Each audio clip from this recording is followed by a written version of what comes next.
Now we're going to hear from Nadine Galle. I pronounced that right. She's from the Netherlands, and she's one of the coolest young people there. She's a recognized change agent in the field of sustainability, and she's what we call an urban ecologist. What she will be telling us about is how can we learn from human metabolism in order to design circular cities of the future. Please give it up for Nadine.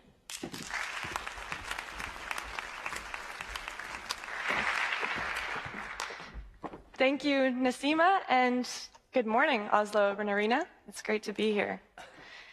Before we get started today, I want to ask you to do something with me. I want you all to hold your breath for 10 seconds. Ready? 1, 2, 3, 4, 5. By the 6th second, your body is working overtime to compensate for the loss of just one system, your respiratory system. 7, 8, 9, 10. Okay, breathe. Now, it's not yoga class. What you just experienced is what a city goes through when it experiences a catastrophic shock, like a terrorist attack, a disease outbreak, an earthquake, a tsunami. All of these things can put our urban systems into a frail and vulnerable state. You see, every city has a metabolism, just like our bodies.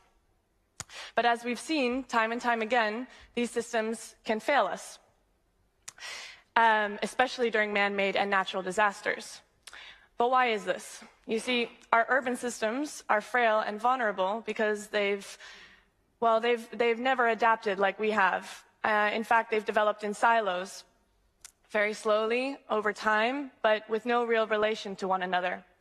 And what this means is that it's very much unlike our human bodies, which of course have evolved slowly and with nature. So what I'm curious about is how can we learn from nature and adapt our cities to be more resilient? My name is Nadine Galle. I'm a biologist and an earth scientist who's fascinated by urban systems. And at Metabolic, we think that there's a lot our cities can learn from human bodies. Imagine it this way. If you wanted to get healthier, you wanted to, for example, gain some muscle or lose some weight, what's the first thing you would do? You would look at what's going into your body. Calories in, calories out, right? Well, that's exactly what we do at Metabolic. We look at everything that's going into our urban systems. We put them on a diet, if you will, and we help transition them towards a healthier and circular state. There's a name for this concept. It's called urban metabolism. And urban metabolism is a framework for understanding how resources are flowing through our urban systems, how different materials are being stocked or transported, and eventually how they're leaving our urban systems in different forms of waste. There is not really one definition of urban metabolism, as many different schools of thought and different scholars over the years have all put their own unique twist on it. Karl Marx was the first, who already in the 19th century noticed how humans in unprecedented ways were changing the ecosystem around them. They were altering landscapes in really quite drastic ways. And he referred to it as how humans were metabolizing the resources around them. Another way of saying that they were just eating them up and spitting them out like it was nothing. The second followed in 1925, Ernest Burgess, who developed the concentric zone model. And the concentric zone model assumed a socioeconomic relationship between the beating heart of the city center, and the outer extremities. The third, and perhaps the most influential, was an American sanitation engineer named Abel Woolman. And what Abel Woolman did was, in 1965, he published The Metabolism of Cities, a seminal work that has since become very famous. And in it, he imagined an imaginary American city of 1 million residents, looked at all of the different commodities, energy, water flows that were coming into the city, and looked at what was coming out. And he referred to this as the metabolism of cities. But that's not all Abel Woolman offered to sustainable cities. In fact, he was also the same man who perfected the dosage of chlorine, so that, and this was in 1965, so that we all now have safe drinking water. And after 1965, when he came out with his work, several scholars were very inspired and started applying the concept of urban metabolism to a couple of other different stories, to a couple of other different cities, like, for example, Brussels and Hong Kong. And then it went silent. In the 80s, 90s, and early 2000s, there were barely any studies published on urban metabolism. But then recently, it's been making a comeback.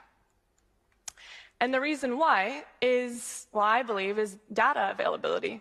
Never before have we lived in such an era of huge data flows. And as you can imagine, when it comes to doing a metabolism study or metabolism scan, you need a whole lot of data.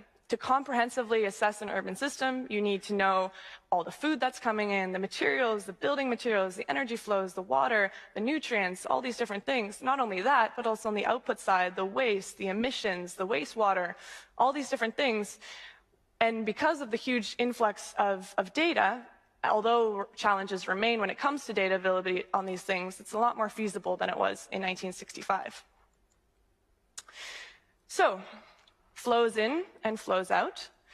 And in the middle is something we refer to as the black box, the entity, the human body, or in this case, the city.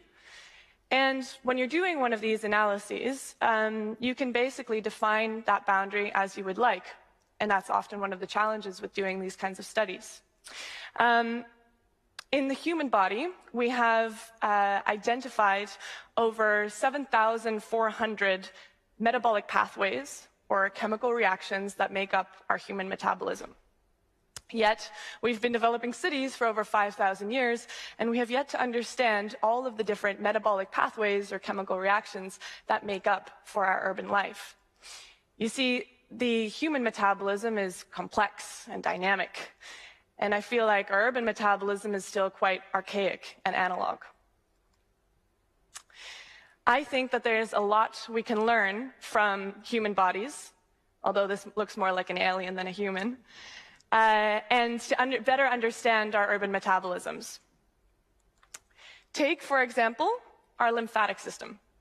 Our lymphatic system is, as you might know, the network of tissues and organs that's responsible for expelling unwanted materials, toxins, waste from our body, but they're also responsible for delivering white blood cells to where we might need them in our bodies.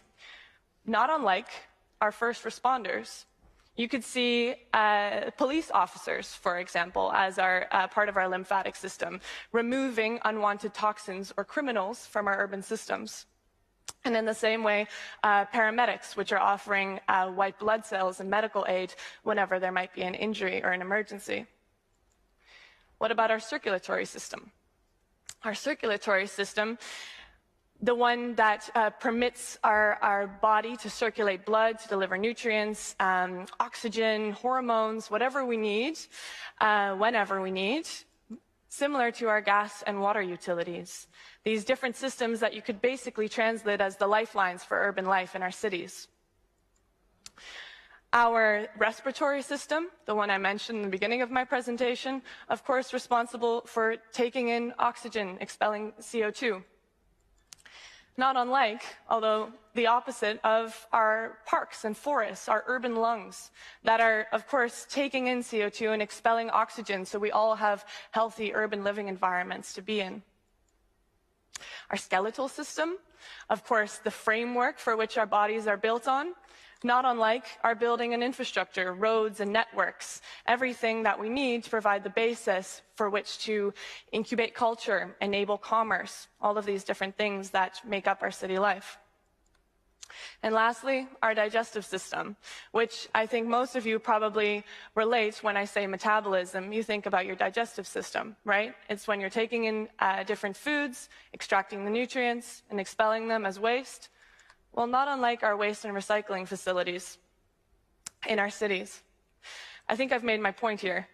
But not just that urban metabolism is a powerful metaphor for understanding our urban systems better, but I believe that it's the truly fundamental framework that we need to accelerate the transition to sustainable and circular cities. In the last several years especially, medical research has shown us what we need for a healthy body, right? There's certain parameters that we can think of.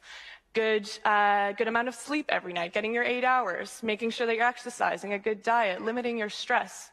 All of these different things we know to be the parameters for a good, healthy body. Well, metabolic has taken inspiration from nature and from human metabolisms to understand what you might need for the parameters for a healthy city. And for us, a healthy city is a city that follows the principles of a circular economy, a concept some of you might already be familiar with. But we have a slightly different definition of a circular economy. Our circular economy is not just focused on recycling wastes, upping our recycling percentages or upping waste separation. For us, circular economy is much more holistic. It goes beyond just recycling materials at a high value, but also makes sure that biodiversity, health, and society, culture, and well-being are structurally supported, that we're getting our water and our energy from renewable sources, that we're making sure that our systems are not just generating financial value, but also value outside of the finances. But ultimately, that whatever city we design, that it's one that it's inherently adaptive and resilient to both chronic and acute stresses and shocks, just like I mentioned in the beginning. And just like in a human body, how you need all these different systems that I mentioned to work together in harmony, it's the exact same way if we want healthy urban cities. But why the focus on cities anyways? Well, at Metabolic, we use the principles of systems thinking in our work. And systems thinking is the study where you can basically look at the city's parts and how they, or the system's parts and how they relate to one another. And one concept we use a lot is the concept of leverage points. And leverage points are places in which you can intervene within a system for the minimal amount of effort to get the maximum amount of impact. And cities are one of these leverage points. As you can see behind me, cities are covering just 3% of the Earth's land surface area, but are using 3/4 of our Earth's resources, and also directly and indirectly responsible for 60 to 80% of greenhouse gas emissions. The idea here is if you can make small steps in urban sustainability, you can make global steps for, you can make huge, drastic steps for global sustainability. Now, I want to take you through a couple of examples of how Metabolic has used urban metabolism to help create healthier, sustainable, and circular cities. You can also use urban metabolism to make an environment a lot healthier, which was the case in Cleantech Playground de Keuvel, which was a former shipyard, a polluted area, terrain of about 4,400 square meters.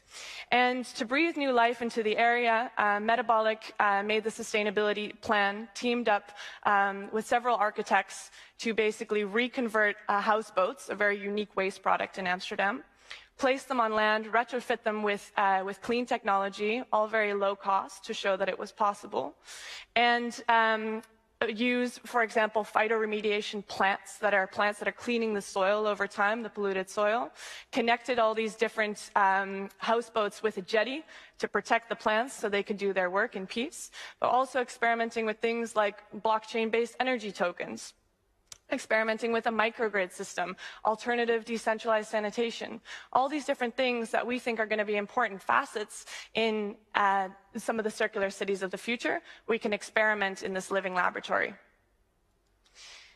After the success of the Keuvel, which opened in 2014, the city of Amsterdam was quite curious as to what this could mean for the rest of the neighborhood in which the Keuvel was set. The neighborhood is called Buiksloterham. It's a post-industrial area built on a polder, just a 3-minute ferry ride away across the river from the central station of Amsterdam. And Bergsloterholm is an interesting case because it's about 100 hectares, yet only 600 to 800 people are living there currently. Now, if you compare that to the very center of Amsterdam, which is also within the canal belt, is also about 100 hectares, yet 80,000 people are living there. And now I know the Netherlands is known for being one of the densest countries on earth, but in Bergsloterholm, there's such low density, for our standards at least, that there's a huge blank canvas of opportunity. And the city of Amsterdam saw that and wants to develop it in a circular way. And they also have the interest in having 5,000 people living there in the coming years and another 8,000 people working there. So what you can do with urban metabolism is what you see behind me, is you can use it as a bit of a diagnostic tool, right? So when you're able to track all of the different material flows going in and going out, you can start to pinpoint where are the exact areas that I should be intervening. Because of course, as we move towards these sustainable cities, you're never going to be able to do all of it at once. So it's very important to prioritize and again, find these leverage points in which you can have, for the minimal amount of effort, have the most amount of impact. So if you remember those parameters of a healthy city or the 7 pillars of a circular economy, what would it look like if you could design a system completely based around those? Well, you might have something that looks a lot like schoon schip. Schoon schip means clean ship in Dutch, and schoon schip is based on those 7 parameters. It's currently in the being built right now. It's a construction of, it's going to be a residence for 150 people in about 47 different homes. And again, experimenting, kind of a Keuvel 2.0, experimenting with all these different technologies to see what this system could look like.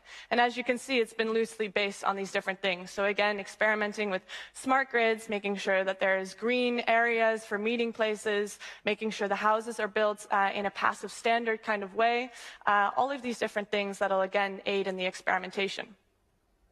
But speaking of experimentation, we also need to be able to scale up on the meta scale. You know, it's not just about creating these utopic, perfectly circular urban developments, although that is very exciting. We also need to ensure that it fits into the greater system. And when we zoom out, we can actually start to map out these different metabolic pathways. You see, cities are just one thing, but if you see cities as part of an ecosystem and part of a network of all these different nodes in the system, then it starts to get very interesting. Perhaps the industry in City A has a waste product that could be very interesting for an industry in City B as a source feed, for example. Being able to map out these metabolic pathways is essential to that. Lastly, I want to tell you about festivals, and you may be wondering why, but as I see it, just as researchers have to experiment and test their new medications and pharmaceuticals in a controlled environment, we need to do the same with circular economic interventions. And that's what we use festivals for. You see, festivals are the perfect model organism for these kinds of things. They are closed-off ecosystems. They have, you know, they're fenced off. They're both temporally and spatially temporary.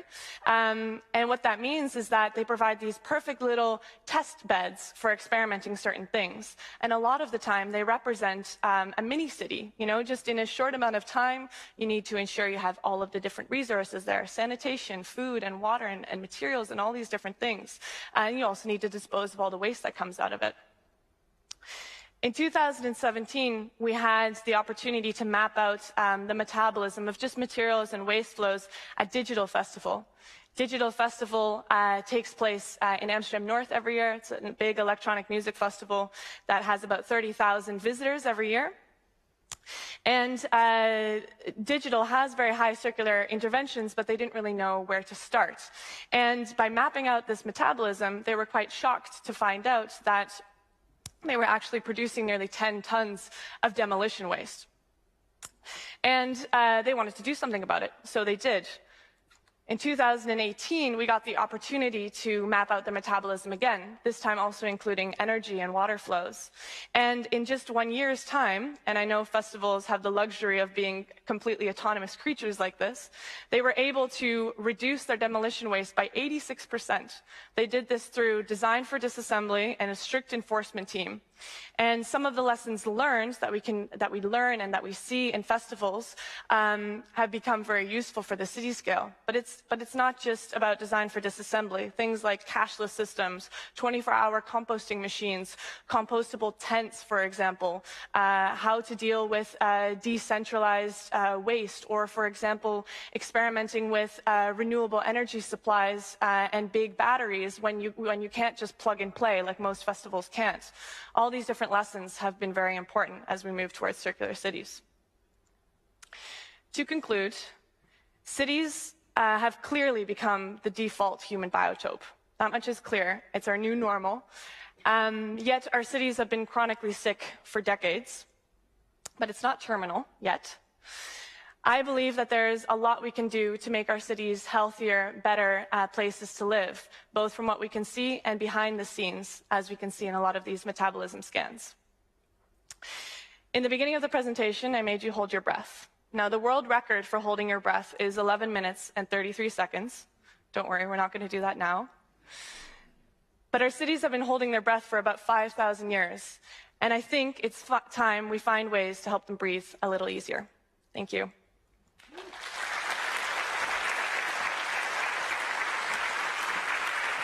Nadine. Great comparison with healthy circular cities. And it got me thinking that in order to have a healthy circular city, you kind of need to involve all the residents, both current and future. So how do you do that? And also, how do you make sure that underrepresented parts of society are part of this process? It's very important to us. I can give two examples. So in the Keuvel, the abandoned shipyard that now serves as an office park, that has turned into a bit of a cultural, some would say a hipster hotspot.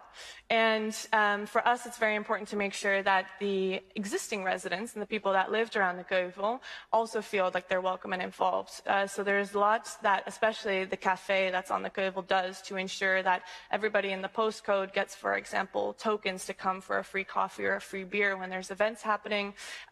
We do things, there's a dance recital or dance studio down the street that has a yearly recital at the Keuvel. We do certain things to make sure that there's a lot of auto garages in the area right near the Keuvel, that they're involved in actually some of the maker spaces, and there's workshops being held. So in the neighborhood of Buiksloterholm, there lives a lot of retired shipbuilders. That was really the characteristic for that area. And retired now, but full of different skills that especially the younger generation is very interested in learning. So we bring them together in these different workshops. They build different things that are recycled materials. But that's the existing neighbors that we try to involve. But in the broader development of Buiksloterholm, it's very important for us to also bring in future residents. And the city of Amsterdam has made it very clear that Buiksloterholm will not just be luxury waterfront villas, but a certain percentage that's quite high, I believe 60% off the top of my head, will also be social housing. And it will make sure to be mixed areas where all different groups of different demographics will be mixing, but also have a say in what their shared public space looks like. And through that, the city of Amsterdam is now facilitating, and sometimes we're involved in sharing our vision and getting different feedback on that to make sure that Buiksloterholm is truly a place for everybody. That's great to hear. Thank you, Nadine. Thank you. Thank you.